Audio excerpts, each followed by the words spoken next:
ପଖାଳ ଖିଆ ହବ ଶାଗ କଟା ହେଇଛି ପଖାଳ ଭଜା ଘଣ୍ଟ ଆଳୁ ଛେଚା ଚେମ୍ପେଇ ରୁଳି ଖାଉଛି ସାଙ୍ଗମାନେ ଦେଖନ୍ତୁ ଆମ ମନ୍ଦିର ଭାଙ୍ଗି ଯାଇଛି ବାତ୍ୟାରେ ଭାଙ୍ଗି ଯାଇଛି ଗଛ ଥିଲା ଏଇଠି ବେଲ ଗଛ ଭାଙ୍ଗି ଯାଇଛି ମନ୍ଦିରଟା ବି ଭାଙ୍ଗି ଯାଇଛି ଏମିତି ଅଛି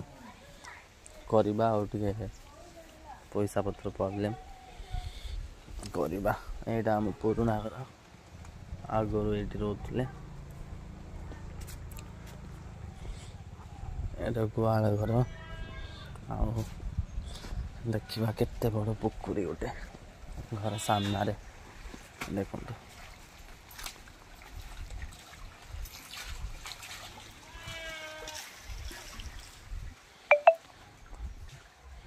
ବହୁତ ବଡ଼ ପୋଖରୀ ଏଇଟା କ'ଣ କୁହନ୍ତି ଆପଣଙ୍କ ସେଆଡ଼େ କଣ୍ଟା କାଟିବା ଦେଖନ୍ତୁ କେତେ ହେଇଛି ଆମ ଘର ବାହାରକୁ ମାନେ ରାସ୍ତାକୁ ଯିବା ପାଇଁ ଏଇ ବାଟଟା ଏଇ ନନ୍ଦଗୁଡ଼ା ସରକାରରୁ ଆସିଛି ଏଇଟା ଟିକେ ପରିଷ୍କାର କରିବା ଆଉ ଦେଖନ୍ତୁ ଏ ଜିନିଷଟା ନଥିଲା ଆମର ନେଇକି ଆସିଲେ ଏବେ ଆରମ୍ଭ ହେବ